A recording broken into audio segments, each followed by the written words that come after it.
Right. Okay, முதல்ல நாங்கள் பார்ப்போம் தமிழ் என்ற பாடம். தமிழ் என்ற பாடம் உங்களுக்கு தெரியும், A-level தமிழ். அப்ப A-level தமிழ் என்று சொன்னா உங்களுக்கு தெரியும், அது 72வது இலக்கம். A-level தமிழ் என்றா உங்களுக்கு தெரியும், அது வந்து 72வது இலக்கம். A-level தமிழ் என்றது 72வது இலக்கம். உங்களுக்கு தெரியும் தானே பிள்ளைகள்? ரைட். இந்த A-level தமிழ் வந்து 72வது இலக்கமாக இருக்கிற பொழுது வந்து நாங்கள் இது 2 வகையாக பார்க்கப்படுகிறது. ஒன்று தமிழ் ஒன்றென்று சொல்லி பார்க்கப்படுகிறது, தமிழ் ஒன்றென்று சொல்லி பார்க்கப்படுகிறது. 2வது தமிழ் ட்ரெண்டென்று பார்க்கப்படுகிறது. தமிழ் ஒன்று தமிழ் ட்ரெண்ட் என்று சொல்லி பார்க்கப்படுகிறது. சரி, இது உங்களுக்கு தெரிய வேணும். முதலாவது இந்த தமிழ் ஒன்று 3 மணித்தியால பேப்பராக இடம்பெறுகிறது. தமிழ் ஒன்று 3 மணித்தியால பேப்பர், தமிழ் ட்ரெண்டும் 3 மணித்தியால பேப்பராக இடம்பெறுகிறது. இதுவும் உங்களுக்கு தெரிய வேணும். சரி, அப்ப நீங்க இனி சும்மா சிலபஸை படிச்சு கொண்டிருக்க கூடாது. பேப்பர் மாடல்ல செமினாருக்கு உங்களை வந்து ஆயத்தப்படுத்திக் கொள்ளணும். எப்படி இலகுவான முறையில வந்து எடுக்கலாமோ அப்படியெல்லாம் நீங்கள் படிக்க வேணும்.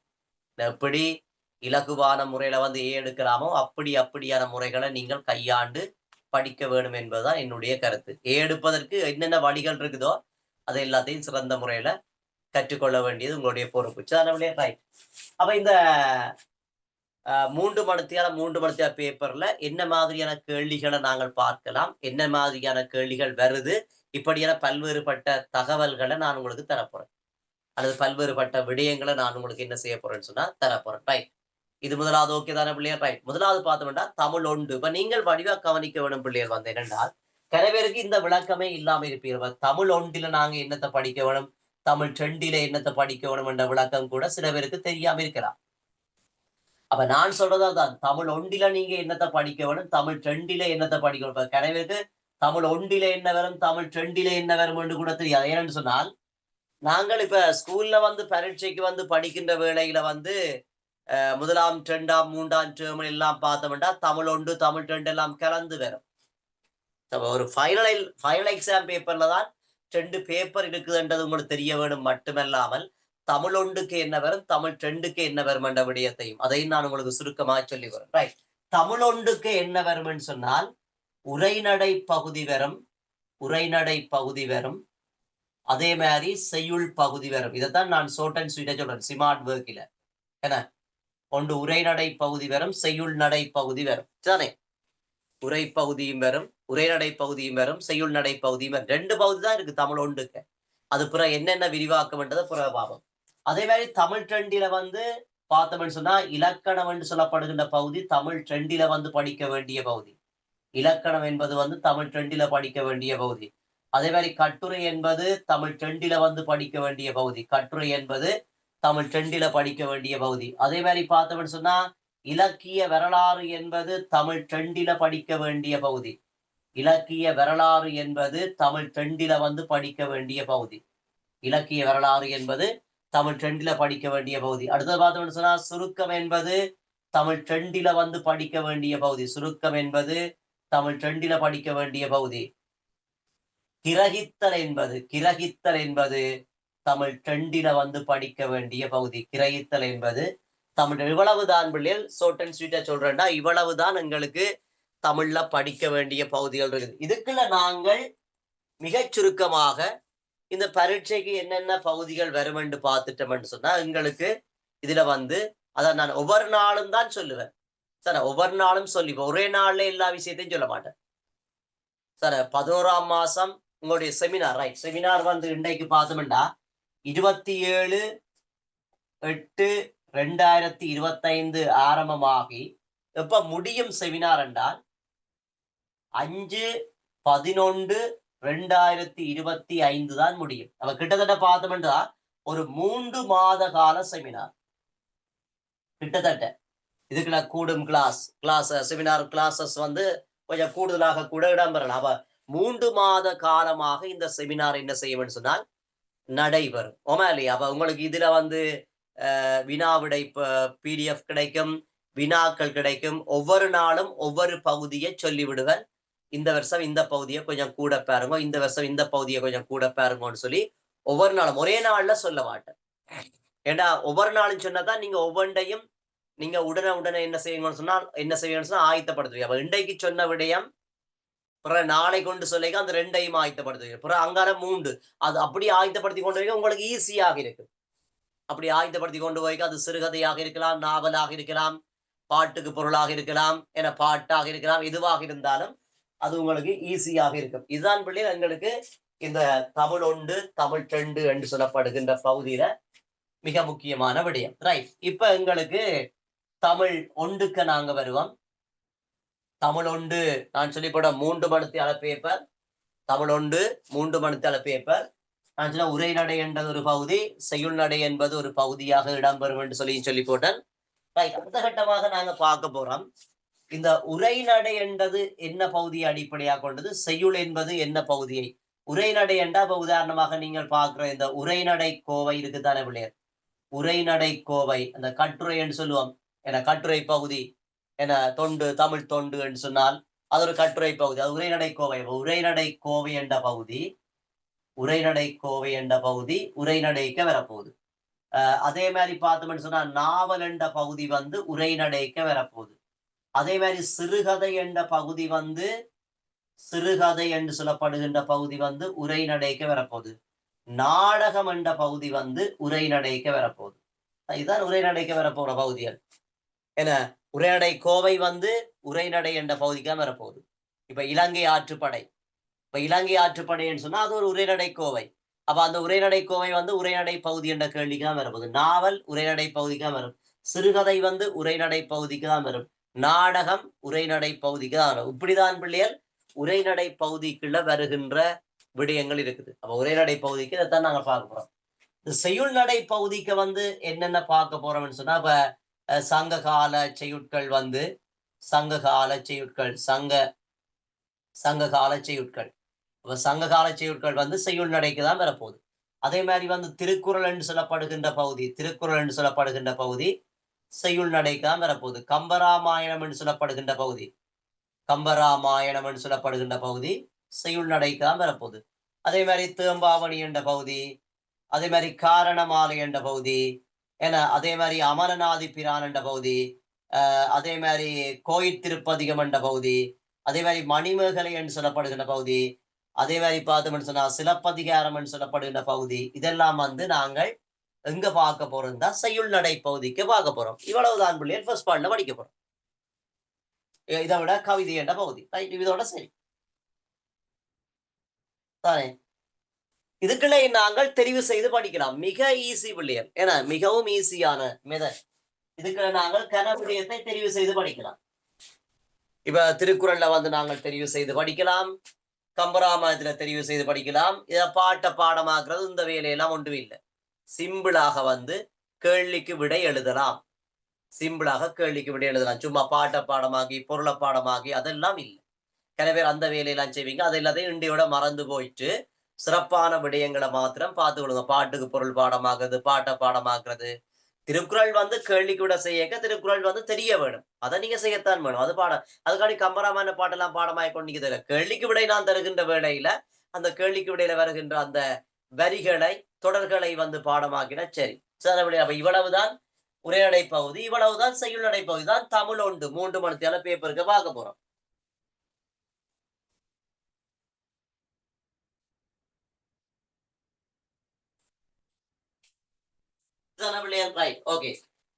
அப்ப இப்ப இவ்வளவுதான் விஷயம். இப்ப நாங்க இதெல்லாத்தையும் வச்சுக்கொண்டு நாங்க ஒரு மாடல்ல போவோம். ரைட். தமிழ் 1 என்ன மாதிரியான மாடல்ல வரப்போகுது என்று சொல்லி பார்ப்போம். அதையும் நாங்கள் பிரிச்சு உங்களுக்கு சொல்லிக் கொண்டு போவோம். உங்களுக்கு ஸ்கீமில உள்ள மார்க்ஸை அடிப்படையாக கொண்டு கூடுதலான மார்க்ஸை எப்படி எடுப்பது என்பதை அடிப்படையாக கொண்டுலாம் சொல்லிக் கொண்டு போகலாம். ரைட். உங்களுக்கு தெரிய வேணும், இந்த தமிழ் 1 என்று சொல்லப்படுவது வந்து என்ன செய்யும் என்றால் இரண்டாக பிரியும். எப்படி இரண்டாக பிரியும் சொன்னால் பகுதி 1 பிரியும். இந்த தமிழ் 1 சொல்றேன்னா இது பகுதி 1 பிரியும், பகுதி 2 பிரியும். பகுதி 1 பிரியும். அடுத்து என்ன பிள்ளைகள்? பகுதி 2 பிரியும். இது முதலாவது தெரிய வேணும்.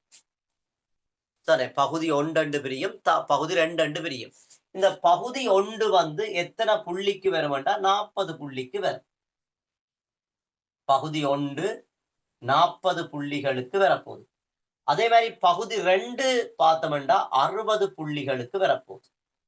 நான் எல்லாத்தையும் நீட் பண்ணி கொண்டு போறேன், அவசரப்படாம போவோம் தானே. எல்லாத்தையும் நீட் பண்ணுவோம், அவசரப்படாமல் போவோம். அவசரப்பட்டா டக்குன்னு என்ன செய்வோம், குளத்துக்கையோ அல்லது ஆத்துக்குள்ளையோ அல்லது கடலுக்குள்ளையோ விழுந்து போடுவோம். அவசரப்படாமல் அழகான முறையில அதான் ஸ்மார்ட் ஒர்க்கில போவோம் சரிதானே. ரைட். ஆகவே அந்த அடிப்படையில வந்து பார்த்தோம்னு சொன்னா முதலாவது எங்களுக்கு இப்ப நான் எல்லாம் கிளியர் பண்ணி கொண்டு போறேன்னா, இது கிளியர் பண்ணி போட்டேன், அந்த சிலபஸ் வந்து கிளியர் பண்ணி போட்டேன். இனி தமிழ் ஒன்றுக்குள்ள என்ன மாதிரியான என்ன சொல் அமைப்பில வந்து கேள்விகள் வரப்போகுது என்ற விடயம் பார்ப்பேன். பிறகு வந்து என்னென்ன கேள்வி வரும் என்ற விடயம் பார்ப்போம். அவ ஒவ்வொன்றும் ஸ்டெப் பை ஸ்டெப்பா போவேன். நம்ம இதை பார்த்தோம்னு சொன்னா இந்த தமிழ் ஒன்றில வந்து 2 பகுதி இருக்குது. ஒன்று தமிழ் ஒன்று, சரி பகுதி ஒன்று, பகுதி 2. பகுதி ஒன்று எத்தனை புள்ளிகளுக்கு, 40 புள்ளிகளுக்கு. பகுதி 2 எத்தனை புள்ளிகளுக்கு, புள்ளிகள் வந்து 60 புள்ளிகளுக்கு. இதுல வந்து பார்த்தோம்டா முதலாவது வினா என்ன வரும், 2வது வினா என்ன வரும், இங்க பார்த்தோம்டா 3வது என்ன வினா வரும், 4வது என்ன வினா வரும், 5வது என்ன வினா வரும், 6வது என்ன வினா வரும், 7வது என்ன வினா வரும், 8வது என்ன வினா வரும். இதுதான் எங்களுக்கு தேவை. அப்ப எங்களுக்கு இந்த மொத்த இந்த 8 வினா 1 2 3 4 5 இந்த மொத்த வினாக்கள் 8ல வந்து நாங்கள் பார்த்தோம்டா 5 வினாக்களுக்கு விடை எழுதினால் காணும். 5 வினாக்களுக்கு மட்டும் விடை எழுதினால் காணும் தானே. படிவா கவனிங்க தானே. இந்த 8 வினாக்கள்ல இந்த 8 வினாக்கள் என்ன செய்யணும் பிள்ளைகள் வந்து 5 வினாக்களுக்கு மட்டும் நாங்கள் விடை எழுதினா காணும். ஏன்னா 5 வினாக்களுக்கு மட்டும் விடை எழுதினால் காணும். அப்ப என்ன 5 வினாக்களுக்கு மட்டும் விடை எழுதுவது ஈஸியா இல்லையானா ஈஸி. ஆனா அந்த ஈஸியாக இருந்தாலும் அத ஒரு சிறப்பான ஒரு படிமுறையில வந்து நாங்கள் கொண்டு செல்ல வேணும். ஒரு சிறப்பான படிமுறையில கொண்டு போனாதான் அது ஈஸியா இருக்கும். என்ன அப்ப அதனால முதல்ல யோசிக்க வேணும்.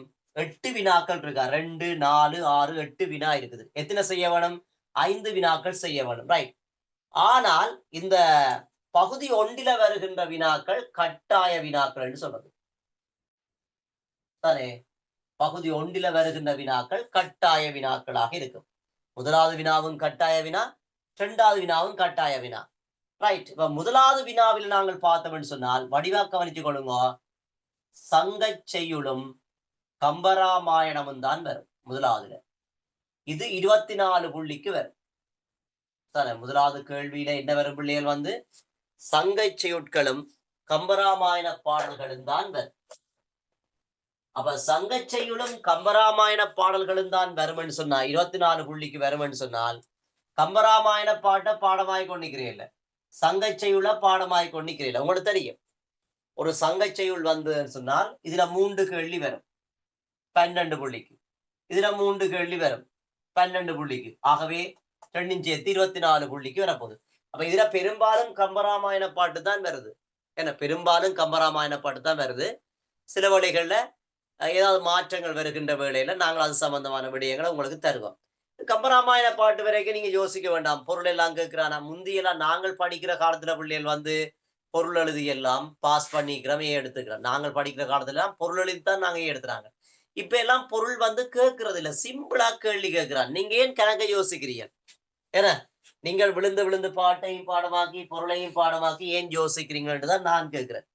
ஏன்னா சும்மா பாட்டையும் பாடமாக்கி பொருளையும் பாடமாக்கி நீங்க என்ன பாடகராக போறீங்களா? இல்லத்தானே. அப்ப அதுல 3 கேள்வி கேட்கிறான். அப்ப என்ன பகுதியில எப்படியான கேள்வி கேட்பான்ன்றதை நாங்க அடுத்தடுத்த கிளாஸ்ல கொஞ்சம் கொஞ்சமா கொண்டு செல்லுவோம். அப்ப என்ன கேள்வி கேட்பான்னு சொன்னா சில வழிகள் அதுல ஒரு அணி இருந்தால் அணிய கேட்பான். இப்ப போன வருஷம் எல்லாம் என்ன உங்களுக்கு தெரியும், முதலாவது பாட்டே வந்து விட்டது, இளமை பேரார் என்ற பாட்டு. அவ இளமை பேரார் என்று சொல்லப்படுற பாடல போன முறை கேள்வி கேட்டான் வந்து அணி கேட்டான்.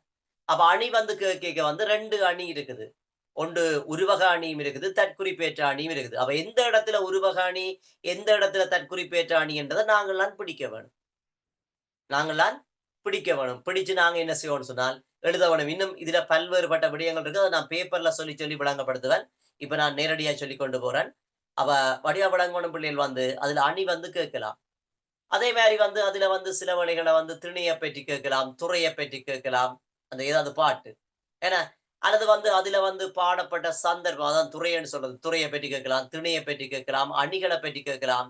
ஒரு காதல் பாடலாக வந்தால், அதுல வந்து தோழியினுடைய மதிநுட்பம் என்னென்று கேட்கலாம். தலைவனுடைய நிலை என்று கேட்கலாம்.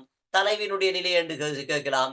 உள்ளுறை அணி எப்படி பயன்படுத்தப்படுது? இறைச்சி பொருள் எப்படி பயன்படுத்தப்படுது? இப்படியெல்லாம் கேள்வி கேட்கலாம். சங்ககால அகத்திணை மரபு அங்கே என்னென்ன சொல்லப்படுகிறது? இப்படியான கேள்விகள் எல்லாம் கேட்கப்படலாம். அதெல்லாம் நாங்கள் ஆயத்தமாக இருக்க வேண்டும். சும்மா பாட்டையும் பொருளையும் பாடமாய் போட்டு, எனக்கு பாட்டும் பாடம், பொருளும் பாடம், ஆகவே எனக்கு ஏதான் நினைச்சு கொண்டிருக்க இயலாது. இந்த பாட்டும் பாடம், பொருளும் பாடம், ஆகவே எனக்கு ஏதான் என்று நினைச்சு கொண்டிருந்தா அதே வராது. சரி, அப்ப அதுக்கேற்ற மாதிரி நாங்க டெக்னிக்காக என்ன செய்யணும்னு சொன்னா மூவ் பண்ண வேணும். ரைட். அதே மாதிரி தான் கம்பராமாயணம். கம்பராமாயணம் கேட்டா அப்புறம் எங்களுக்கு என்ன சிறிய சொல்றது கம்பராமாயணம் எனக்கு 72 பாட்டும் பாடம். 72 பாட்டு மட்டும் இல்ல பொருளும் பாடம்னு சொன்னா அது சரி. அது கம்பராமாயணம் நீங்க பிரசங்கம் செய்யத்தான் செய்யா இருக்கும். தானே? அப்ப இது கம்பராமாயணம் பிரசங்கம் செய்யறே இல்லையே. கம்பராமாயணத்தை வருகின்ற ஒரே ஒரு பாடலை அடிப்படையாக கொண்டு நாங்க கேள்விக்கு விட எழுத வேணும். ஒரே ஒரு பாடலை அடிப்படையாக கொண்டு அதுக்கு கேட்கப்படுகின்ற கேள்வி. என்ன கேட்கப்படுகின்ற கேள்வி என்று சொன்னால் சந்தர்ப்பம் என்று சொல்லி கேட்பான். இப்ப சந்தர்ப்பம் தெரிய வேணும். இப்ப சந்தர்ப்பம் எழுதுறதுக்கு பிள்ளைகள் வந்து கணக்க யோசிக்கிறது இல்ல. ஒரு பாட்டு இப்ப உங்களுக்கு என்னோட படிக்கிற பிள்ளைகளுக்கெல்லாம் நான் வந்து ஒரு படக்கதை மாதிரித்தான் படிப்பேன். பரதன் அங்க நிக்கிறான், குகன் அங்க நிக்கிறான், என்ன லட்சுமணன் அங்க நிக்கிறான், ராமன் அங்க நிக்கிறான், என்ன பரதன் அங்க நிக்கிறான், என்ன சுமந்திரன் அங்க நிக்கிறான், படைகள் அங்க நிக்குது, வடகரையா தென்கரையா, இந்த கட்டம் வடகரையா தென்கரையா, இந்த கட்டம் தென்கரையா, இப்படியெல்லாம் நான் சொல்லி சொல்லி ஒரு படம் மாதிரித்தான் படிப்பிக்கிறான். ஏனென்றால் அப்படித்தான் படிக்கலாம். அப்படி படிச்சா தான் எடுக்கலாம். சும்மா பரதன் போறான், குகன் என்ன சீற்றம் கொண்டான்டா தேவையில்லை அது. குகன் வந்து சீற்றம் கொள்றான்டா எங்க 2 கொண்டு சீற்றம் கொள்ளுகிறான். அவனோட யார் நிக்கிறது? விளங்குதானே? பரதனுடைய நிலை என்ன? பரதனுடைய நிலை என்றா பரதன் எப்படி நிக்கிறான்? ஜீன்ஸோட நிக்கிறானா? ஷர்ட்டோட நிக்கிறானா? மர உரி தரித்து நிக்கிறானா? எல்லாம் பார்க்க வேணும். அப்ப அதெல்லாம் வந்து பாட்டை பார்த்து அந்த கதையினூடாக ஒரு படம் மாதிரி நாங்க விளங்கி கொண்டாதான் எங்களால அந்த கேள்விகளுக்கு என்ன செய்ய முடியும்னு சொன்னா விடைகளை சிறப்பான முறையில் எழுத முடியும். பரதனுடைய நிலை என்றா இப்படியா நிலை? எந்த கட்டம்? எந்த இடத்தில் அவனுடைய நிலை? கப்பல்ல போய்க்க படகிலையும் போறான் பரதன். படகில போய் இறங்குறான் பரதன். படகில போறதுக்கு முன்ன வடகரையில நிக்கிறான் பரதன். ராமனுடைய இடத்தை கண்ணுடன் விழுந்து புலம்புகிறான் பரதன். அப்ப கணக்க பரதனுடைய நிலை கணக்க இருக்குது. கங்கையினுடைய கரைக்கு போறான். அதுல ஒரு நிலை இருக்குது. அப்ப வடகரையில நிக்கிறான். அங்கே நிலை இருக்குது. அப்ப பரதனுடைய நிலை என்றா எப்படி இருக்கும்? குகனுடைய நிலை என்றா எப்படி இருக்கும்? எல்லாத்தையும் வடிவா நாங்கள் என்ன செய்வோம்னு சொன்னால் அலசி ஆராய்ஞ்சுதான் படிக்கணும். அப்ப சும்மா பாடமாக கூடாது எழுந்தமானதுல. ரைட். ஆகவே நாங்கள் இங்க பார்த்தோம்னு சொன்னா இந்த சங்க செய்யுளோட கம்பராமாயண செய்யுள் வரும். கட்டாயம் இது ரெண்டுமே நாங்க செய்ய வேணும். கட்டாயம் விளை கொடுக்க பிள்ளைகள் வந்து இந்த 2 கேள்விக்கும் நாங்க விடை எழுத வேணும். சார் இது 2க்கும் நாங்க கட்டாயம். சங்க செய்யுளும் கட்டாயம் விடை எழுத வேணும். கம்பராமாயண கேள்விகளுக்கு கட்டாயம் நாங்க விடை எழுத வேணும். அப்ப 2க்கும் பாடல் வரும். 2க்கும் பாடல் வரும். ஒவ்வொரு பாடல்களுக்குள்ளேயும் 3 கேள்வி வரும். சரி, இப்ப சங்கச்செயல் வந்ததுன்னு சொன்னா அந்த சங்கச்செயலுக்குள்ள 3 கேள்வி வரும். 3 கேள்விக்கு 4 படி பார்த்தோம்னா 12. அது மாதிரி கம்பராமாயணத்துல 3 கேள்வி வரும். சில 4 கேள்வியும் வரலாம். என்ன 12 4 கேள்வியும் வரலாம். அப்ப 4 கேள்வி வந்ததுன்னு சொன்னால் 4 தர 3 12. 4 கேள்வி வந்தா 4 தர 3 12. ஏன்னா அவ அப்படியும் பெறலாம். ஆனால் அது ஒரு 12 புள்ளிகளுக்கு 24 புள்ளிகளுக்கு வரும். இது மிக முக்கியமான விடயம். அடுத்து நாங்க பார்த்தோம்னு சொல்லி சொன்னால் அடுத்து நாங்க பார்த்தோம்னா கவிதை அல்லது உரைநடை. இதை வடிவா கவனிச்சு கொடுங்க. எல்லாருமே கணக்கு போய் விழுகிறது. கவிதை அல்லது உரைநடை. இது 16 புள்ளிக்கு வரும். கவிதை அல்லது உரைநடை பிள்ளைகள். கவிதையும் உரைநடையும் இல்லை. அதையும் வடிவா கவனிச்சு கொடுங்க. கனவேர் இதுலயும் வந்து விளக்கம் இல்லாம இருக்கிறது. கவிதை அல்லது உரைநடை. அப்ப இதுல எங்களுக்கு ஒரு சாய்ஸ் இருக்கு பாருங்க. சொல்லுவாங்களே தமிழ்ல தான் பிள்ளைகள் பல தமிழ்ன்ற பாடத்துல தான் பிள்ளைகள் வந்து கணக்க சாய்ஸ் இருக்குது. ஆனா அந்த சாய்ஸை வந்து நாங்கள் சரியான முறையில கையாள வேண்டும். சாய்ஸ் இருக்குன்னு போட்டு போறது கூடாது. சாய்ஸ் எங்க இருக்குது எப்படி இருக்குன்றதை வந்து நாங்கள்லாம் சரியான முறையில வந்து கண்டுபிடிக்க வேண்டும். அப்படி கண்டுபிடிச்சு நாங்க எழுதுவோமாக இருந்தால் எங்களுக்கு ஏதான் அதுல எந்த மாற்று கருத்தும் இல்லை. ஏன்னா ஏனைய பாடங்கள்ல இல்லாத ஒரு நன்மை நான் அடிக்கடி சொல்றது தமிழ் பாடத்துல இருக்குது. ஏன் அடிக்கடி சொல்றேன்னு சொன்னா தமிழ் பாடத்திலே சொய்ஸ் என்றது கூடுதலாக இருக்குது. தமிழ் பாடத்திலே சொய்ஸ் என்பது கூடுதலாக இருக்குது. ரைட். அப்ப பார்த்தோம்னு சொன்னா கவிதை அல்லது உரைநடை. போன முறை உங்களுக்கு தெரியும் நான் சொன்னேன் உரைநடை என்றா முதல் சொல்லி போட உரைநடை என்று சொன்னால் நான் முதல் என்னன்னு சொல்லி போட்டேன் தானே. ஒன்று உரைநடை கோவையும் உரைநடை, நாவலும் உரைநடை, நாடகமும் உரைநடை, சிறுகதையும் உரைநடை என்று சொல்லி போட்டேன் தானே. போன முறை உங்களுக்கு சொன்னான் நாவல்ல இருந்து ஒரு பகுதி உரைநடையாக வரலாம் என்று சொன்னான் தானே. அப்படியாக வந்ததா இல்லையா? வந்தது போன வருஷம். அதே மாதிரி நாவல் வந்து கேள்வி விடைக்கும் படிப்பிச்சினான். அதுல வந்து 8வது கேள்வியில வந்து நாவல் வந்தது. யாருக்கு? அதாவது வந்து தாமோதரத்துக்கும் நாகேந்திரத்துக்கும் இடையில ஏதோ உறவு என்று சொல்லப்படுற தன்மையில ஒரு கேள்வி வந்தது. அப்ப அப்ப முன்னுக்கு வர்ற கேள்வி பின்னுக்கு வராதுன்ற அர்த்தம் இல்லை. படிக்கவே எல்லாத்தையும் கிளியரா படிக்கணும். போன முறை வந்த கேள்வி இந்த முறை வராது அப்படியெல்லாம் இல்லை. அப்படியும் யோசிக்கிறேன். போன முறை வந்த கேள்வி இந்த வருஷம் வராது, முன்னுக்கு வந்த கேள்வி பின்னுக்கு வராது அப்படியெல்லாம் இல்லை. போன வருஷம் வந்த கேள்வியும் இந்த வருஷம் வரலாம், முன்னுக்கு வந்த கேள்வியும் பின்னுக்கு வரலாம். அப்ப நாவல வந்து 2வது கேள்வியா போட்டு 8வது கேள்வியா போட்டு வந்தானே. அப்ப கவிதை அல்லது உரைநடை. இப்ப கவிதை அல்லது உரைநடை என்று சொன்னா கட்டாயம் நாங்கள் கவிதையை ஆயத்தப்படுத்த வேணும் அல்லது உரைநடையை ஆயத்தப்படுத்த வேணும். ரெண்டையும் எழுதக்கூடாது. ரெண்டுல ஏதாவது ஒன்று நாங்கள் இடம்னு சொன்னால் 16 புள்ளிக்கு அது சரியாக இருக்கும். கவிதை அல்லது உரைநடை என்று சொல்லப்படுற பயிரி 16 புள்ளிகளுக்கு. ஆகவே இதை எடுக்கலாம் அல்லது இதை எடுக்கலாம். இது கீழே பார்த்தோம்னு சொன்னா 4 கேள்வி வரும். இது கீழே எத்தனை கேள்வி வரும்? 4 கேள்வி வரும். இது கீழே 4 கேள்வி வரும். அப்ப 4 தர 4 வந்து 16 புள்ளி, 4 தர 4 16 புள்ளி, அதே மாதிரி 4 தர 4 16 புள்ளி. ரெண்டத்தா ஒன்றுதான். 4 தர 4 16 புள்ளி. இதுவும் என்ன புள்ளி? 4 தர 4 16 புள்ளி. நான் இப்ப இதுல வந்து இதுல என்ன சங்க செய்யுள் வரப்போகுது, இது என்ன கம்பராமாயண பாட்டு வரப்போகுது, என்ன கவிதை வரப்போகுது, எந்த உரைநடையை நாங்கள் கூடுதலாக பார்க்கணும்ன்றது பேப்பர் வைஸா போய்கொண்டே இருக்கும். பேப்பர் வைஸா போய்கொண்டே இருக்கும். அல்லது வந்து வினாவிடையாக உங்களுக்கு ஒரு பிடிஎஃப்ல போய்கொண்டே இருக்கும். சரி, ரைட். அது எல்லாத்தையும் ஓபன் நாங்கள் பார்ப்போம். அதுக்கு முன்னம் அந்த பிடிஎஃப் தர்றதுக்கு முன்னம் நான் இதுல என்னென்ன கேள்விகள் கூடுதலாக வரணும், என்னென்ன கேள்விகளை கூடுதலாக பார்க்கணும் என்ற விடயத்தை நான் சொல்லுவேன். அதை விட கடைசியில ஒரு 10 நிமிடம் வந்து நீங்க ஏதாவது கேள்வி கேட்டால் அந்த கேள்விக்கு வந்து ஆன்சர் பண்ற மாதிரியான ஒரு செயற்திட்டத்தையும் கொண்டு வந்துங்க. கடைசி ஒரு 10 நிமிடங்கள் என்ன விடத்தையும் விளங்கப்படுத்துற மட்டுமில்லாமல் கடைசி ஒரு 10 நிமிடங்கள் வந்து நீங்க ஏதாவது விளங்காட்டி கேட்க வேணும். நான் உங்களுக்கு அதுக்கு ஆன்சர் பண்ணணும். சரி, ரைட். இது விளங்கிட்டு தான் முதலாவது. அப்ப இது வந்து 40 புள்ளிகளுக்கு கட்டாய வினாக்கள். கட்டாய வினாவில இதுதான் முதலாவதுதான் என்ன முதலாவதுதான் என்ன பிள்ளைகள் வந்து கட்டாய வினா. 2வது வந்து கட்டாய வினாதான், ஆனா ரெண்டத்தான் உண்டு.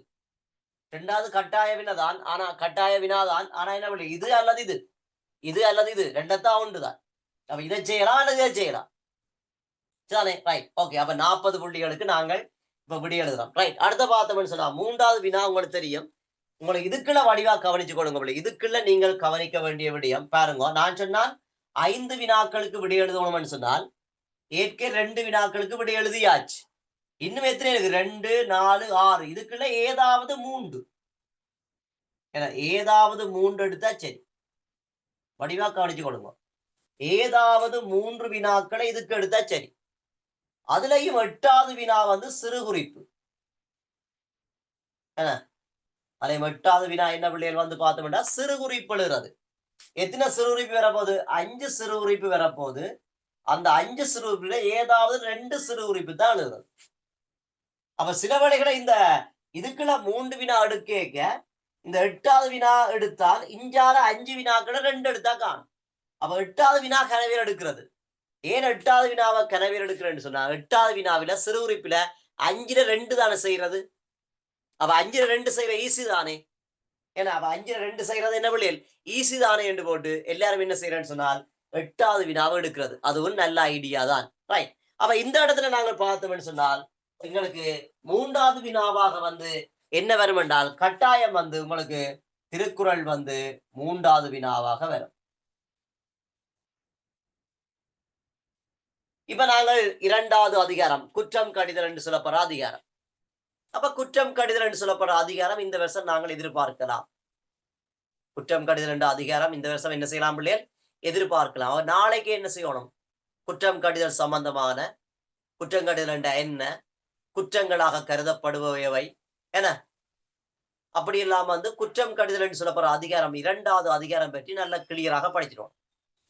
உடனே என்ன செய்யணும்? குற்றம் கடிதல் என்ற அதிகாரத்தை எடுத்துடணும். அப்ப குற்றம் கடிதல் என்ற அதிகாரத்தை எடுத்து குற்றம் கடிதல் என்ற என்ன? அறிவுடைமை என்ற அதிகாரத்துக்கு பிறகு ஏன் குற்றம் கடிதல் வந்தது?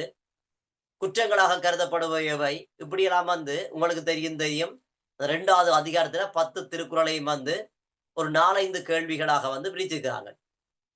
ரைட். அதுக்கு தான் நான் ஒரு ஐடியா என்ன செய்யறேன்னு சொன்னா, சில வேளைகள்ல ஒரு பிள்ளை என்ன செய்யும்னு சொன்னா, இப்ப இவ்வளவு நாளும் என்ன தெரியாம இருந்திருக்கும். அந்த பிள்ளை என்ன செய்யும்னு சொன்னா, சார் உங்களை இவ்வளவு நாளும் தெரியாது. இப்பதான் நான் புதுசா சேர்றேன்ட்டு போட்டு என்ன செய்வேன் வந்து சேரும். காசு கட்டி சேரும். அப்ப அப்படி சேர்ற பிள்ளையை நான் கைவிடலானே. அப்ப நான் சொல்றது நீ 2020 விடம்மா, 2026 இரு, 2025 இருன்னு சொல்லி இருத்துறது. இருத்தி விட்டா பிள்ளைக்கு என்ன செய்யும்? சிலவளை குற்றம் கடிதல் விளங்கியலேண்டா இப்ப 2027ஆம் ஆண்டு பட்சோட என்ன போகுது? குற்றம் கடிதல் போகுது. அப்ப அதுல வந்து படிச்சது என்று சொன்னா பிள்ளைக்கு ஏற்கனவே பாடமாக்கினது ஞாபகம் இருக்கும். ஸ்கூல்ல எக்ஸாம் எழுதினது ஞாபகம் இருக்கும். இப்ப திருப்பி இருக்கா குற்றம் கடிதல 2020ஓட சேர்த்து படிக்க இன்னும் கூட ஞாபகம் வரும். பிறகு குற்றம் கடிதலை கேட்டா பிள்ளைக்கு என்ன செய்யும்? அந்த மாதிரி விடி எழுதக்கூடியதாக இருக்கும். அப்ப பிள்ளைகள் பாடமாக்குறது மட்டுமல்ல, பாடமாக்கினால் அதை எழுதியும் பழக வேணும். பாடமாக்கி போட்டு அப்ப எல்லாம் பாடமாக்கியாச்சு, ஓகே இனி என்ன எக்ஸாம் தான் அப்படி இல்லை. பாடமாக்கி போட்டு எந்த குறள் எப்படி, என்ன ஆரம்பம், என்ன முடிவுன்னு சொல்லி அதை நாங்க எழுதி எழுதி படிச்சோம்டா தான் எங்களுக்கு ஞாபகம் வரும். சும்மா படிக்க முடியாது. எழுதி எழுதி படிச்சா தான் பிள்ளை என்ன செய்வோம்னு சொன்னால், சித்திரமும் கைப்பழக்கம் செந்தமிழ் நாப்பழக்கம் மாதிரி சித்திரமும் கைப்பழக்கம். அப்ப என்ன செய்வோம்னு சொன்னால் திருப்பி திருப்பி வந்து எழுத வேணும். அப்ப நாங்க குற்றங்கடிதலை வந்து இன்றைக்கு என்ன செய்வோம்னு சொன்னால் படிக்க துவங்க வேணும். குற்றங்கடிதலை நாங்க இன்றைக்கு என்ன செய்யணும்? பிள்ளைகள் வந்து படிக்க துவங்க வேணும். ஆனா அதை வந்து என்ன கேள்வி விடியா படிக்க வேணும். சும்மா குற்றங்கடிதல் குறளையும் பாடமாக்கி பொருளையும் பாடமாக்கி நான் குற்றங்கடிதல் எல்லாம் படிச்சுட்டு நினைக்க கூடாது. சும்மா குறளையும் பாடமாக்கி சும்மா பொருளையும் பாடமாக்கி குற்றங்கடிதலுக்கான விடை எழுத முடியாது. குற்றங்கடிதல் என்ன என்று விளங்கி அந்த அந்த அந்த கேள்வி விடைகளை 2 தரம் வாசிக்க வேணும். குறளை வந்து பாடமாக்கி வச்சுக்கணும். பொருளை பாடமாக்கி வச்சுக்க கூடாது. பொருளை பாடமாக்கி வச்சுக்கணும். விஷயத்தை எடுத்து நோட் பண்ணி வச்சுக்கணும். அதை வச்சுக்கொண்டு பந்தி அமைப்பில வந்து என்ன செய்யணும்? எழுதணும். பிறகு பந்தி அமைப்புகள் எப்படி, பந்தி அமைப்பு எழுதுற முறை எப்படி, அதெல்லாம் நான் சொல்லுவேன். சரிதானே பிள்ளைகள்? ரைட். ஓகே. அப்ப எங்களுக்கு திருக்குறள்ல வந்து நாங்கள் பார்த்தோம்டா. உங்களுக்கு தெரியும் ஒவ்வொரு கேள்விக்கும் பிள்ளைகள் வந்து பார்த்தோம்டா 20 புள்ளிகள். இப்ப திருக்குறள் நாங்க எடுத்தோம்னால் கேள்விக்கு விடை எழுதுறோம்னு சொன்னா கேள்விக்கு விடையா? திருக்குறள் வந்து பாட்டுக்கு பொருள் எழுதவே இல்லை. தானே? திருக்குறள் வந்து பாட்டுக்கு பொருள் எழுதுறையில திருக்குறள் வந்து கேள்விக்கு விடை எழுதுறது. அப்ப திருக்குறள் வந்து கேள்விக்கு விடை எழுதினோம்னு சொன்னா நல்ல வடிவா 20 புள்ளிகள் எடுக்கலாம். தானே? நல்ல வடிவாக நாங்கள் 20 புள்ளிகளை எடுக்கலாம். அப்ப அடுத்தடுத்த புள்ளிகளும் என்ற பிள்ளைகள் வந்து உங்களோட கதை கேட்க சொல்லுவினோம். திருக்குறள் கேள்வி எடுத்தார்கள் எல்லாம் சொல்லுவினோம். எப்படி திருக்குறள் எடுக்கிறது, நான் எப்படி திருக்குறள் கொடுத்தினான் என போன முறையெல்லாம் சொன்னான். அறிவுடைமை என்ற அதிகாரத்தையும் அப்படியே பாருங்கன்னு சொன்னான். அது அப்படியே வந்துச்சு. அவன் கேண்டவுட்ஸ்லையும் கொடுத்துட்டான். அப்படியே வந்துச்சு. கேண்டோட்ல சுருக்க விடைகள் எல்லாம் கொடுத்துட்டான். அது அப்படியே வந்துச்சு. உங்களுக்கும் அப்படிலாம் தருவேன். சுருக்க விடைகள் எல்லாம் தருவேன். சார் அப்படி அப்ப ஒவ்வொன்றுக்கும் நான் படிப்பிப்பேன். அதுக்கான கேள்வி விட தருவேன். சுருக்க விடைகள் தருவேன். அப்ப நீங்கள் பவர்ஃபுல்லா இருக்க வேணும். படிக்கிறதுல நீங்கள் கொஞ்சம் கூடிய கவனத்தை செலுத்த வேணும். ரைட் பிள்ளைகள் தானே? அவன் திருக்குறள் என்று சொல்ல போற விடியா தானே? இது ஒரு கேள்வியா எடுக்கலாம். இது கட்டாய கேள்வி இல்லை. திருக்குறள் கட்டாய கேள்வி இல்லை. ரைட். 2வது பார்த்தோம்னா கம்பராமாயணம். கம்பராமாயணம். கம்பராமாயணம் இங்க பாட்டுக்கு பொருள். சரி என்ன இங்க பாட்டு தந்து விடை எழுதுறது. இங்க வந்து பார்த்தோம்னா கேள்வி விட 20 புள்ளி. கம்பராமாயணம் பிள்ளைகள் கேள்வி விட. என்ன கம்பராமாயணம் வந்து கேள்வி விட. இதுவும் வந்து பாட்டுக்கு பொருள் எழுதுறது, பாட்டுக்கு கேள்வி அப்படி இல்லை. அது பாட்டு தரப்பட்டு அது கீழே கேள்வி எழுதுறது எல்லாம் முதலாவது. பாட்டு தரப்பட்டு அது கீழே கேள்வி கேட்கப்பட்டு அதுல நாங்க விடை எழுதுற எல்லாம் பிள்ளை இந்த இந்த இங்க வந்துச்சு. ஆனா இது அப்படி இல்லை. இது வினாவிடை என்று சொல்லப்படுகின்ற பகுதி. இது வந்து வினாவிடை என்று சொல்லப்படுகின்ற பகுதி. எதுன்னு சொன்னா கம்பராமாயணம் என்பது வினாவிடை என்று சொல்லப்படுகின்ற பகுதியாக இருக்கும். ரைட். அடுத்த 4வது 5வது பார்த்தோம்னு சொன்னா உரைநடை கோவை வரும். கட்டாயம் உரைநடை கோவை வரும். அந்த 5 உரைநடை கோவையில ஏதாவது ஒன்று நாங்கள் படிக்கலாம். நான் படிப்பேன். ஆகவே உரைநடை கோவை வரும். அதுல 20 புள்ளிகளுக்கு வரும். உரைநடை கோவை 20 புள்ளிகளுக்கு வரும் தானே. இது சிறு உரிப்பட்டு நான் சொல்லிப்படும். இதுக்கு வந்து கவிதை வரும், உரைநடை வரும், நாவல் வரும், எதுவும் வரும், சிறு குறிப்பு வரும். இந்த 6வது 7வது கேள்விகளுக்கு தான் என்ன வரலாம்? சிறுகதை வரலாம். என்ன சிறுகதை வரலாம், அல்லது நாவல் வரலாம், என்ன அல்லது நாடகம் வரலாம், என்ன அல்லது கவிதை வரலாம். இதுவும் வந்து 20 புள்ளிகளுக்கு தான். இப்ப நான் சொன்னேன் தானே, அதாவது வந்து இந்த கேள்வி எடுத்த வேண்டாம், மேல 2 கேள்வி எடுத்து போட்டு விடலாம்.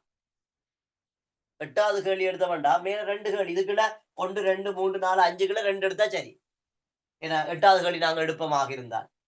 இல்லையேண்டா 8வது கேள்வி வேண்டாம்னு சொன்னா முதல் 3ஐயும் எடுக்கலாம். இல்லையேண்டா 3 5 7 எடுக்கலாம். அல்லது 4 6 8 ஏதாவது இதுக்குள்ள 3 ஏதாவது இதுக்குள்ள 3 எடுத்தா சரி பிள்ளை.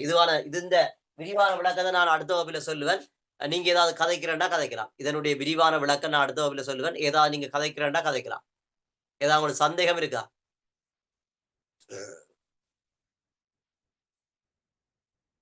ஏதாவது சந்தேகம் இருக்கா பிள்ளை? ஏதாவது சந்தேகம் இருந்தா கேட்கலாம். சார் இப்ப அந்த 3 4 5 6 7 8 இருக்குல்ல சார், அதுல சார் கேள்விய சார் மாத்தி எழுதலாம் தானே சார்? முதல் 4 எழுதி அப்படியா? அல்லது நீங்க இலக்கம் போட்டா சரி. இப்ப 5வது கேள்வி செய்து போட்டு 3வது கேள்வியும் செய்யலாம். அது பிரச்சனை இல்ல. நீங்க இலக்கம் போட்டா சரி. இலக்கத்தை போட்டு ஒவ்வொரு கேள்விக்கும் உங்களுக்கு தெரிந்தானே பிள்ளைகள். அதுக்கேற்ற அந்த புக் மாதிரி தான் தருவாங்க.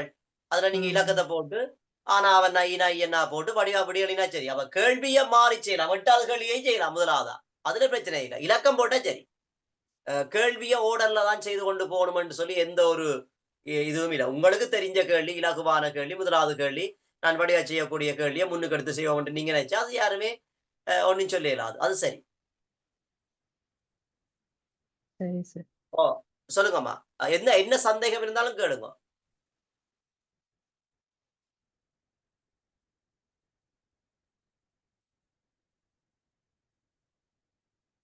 என்ன சந்தேகம் இருந்தாலும் கேளுங்க.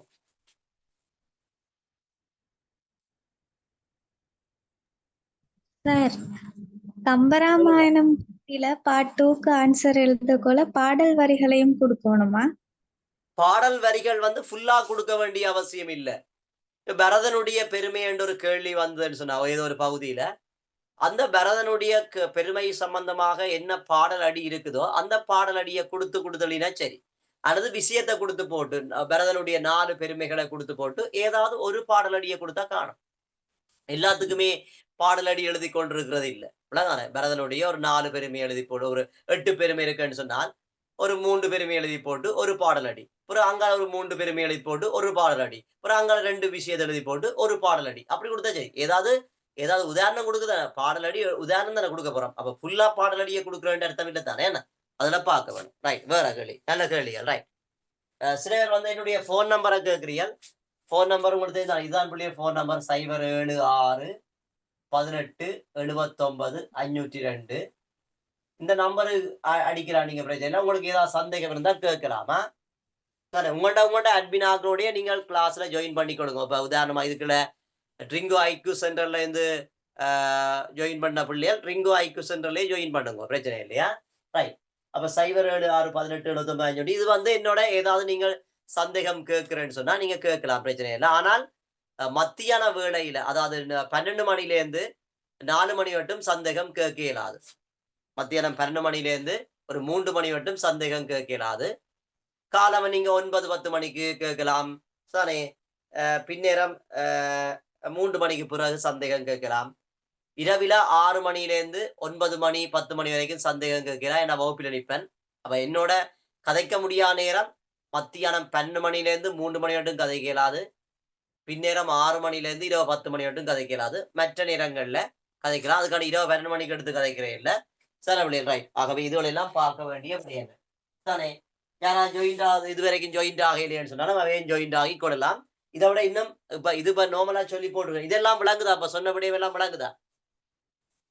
இப்ப சொன்ன விடயம் எல்லாம் விளங்குதா? பண்ணிக்கலாம். ரைட். அப்ப இதுகளை பார்த்து கொடுங்க. இன்னும் நான் டீப்பா கதைப்பேன். இன்னும் நாள் கிடக்கு தானே. அவ டீப்பா காய்ச்சி கொண்டு போவோம். நான் உடனே எல்லாம் PDF தருவேன் இல்ல, கொஞ்சம் கொஞ்சமா செய்து கொண்டு போய். ஏன்னா எல்லாத்தையும் ஆயத்தப்படுத்தணும் தான் மிக முக்கியமான விடயம். சும்மா கேள்வி விடையை செய்து கொண்டு போறது என்னுடைய நோக்கம் அல்ல. அந்த பிள்ளை சொன்ன மாதிரி சுருக்கம் எல்லாம் உங்களுக்கு அக்கு வேற ஆணி வேறையா பழக்கி விடுவேன். சார் நீங்க ஒரு பந்திய பார்த்தோடைய சுருக்கம் எழுதுற மாதிரி அக்கு வேற ஆணி வேறையா பழக்கி விடுவேன். சார் நம்மளை விளங்குதானே? யாரோ ஏதோ நடந்துட்டு போட யாரோ போடுறீங்க போட ஏதோ ரைட்.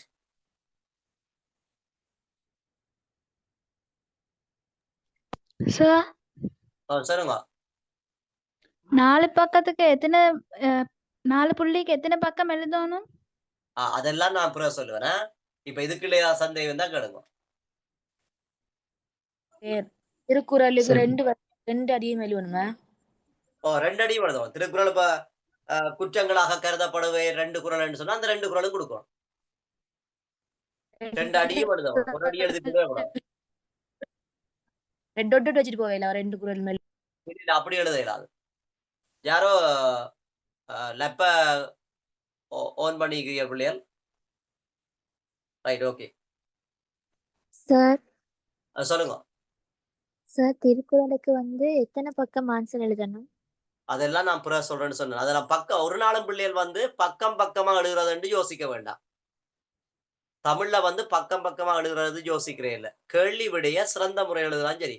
திருக்குறளுக்கு முதலாவது கேள்விக்கு வந்து என்ன விஷயம் வருமெண்டா அவ்வளவுதான விஷயம். புற பக்கம் பக்கம் பக்கம் பக்கம்ன்றதெல்லாம் இல்ல.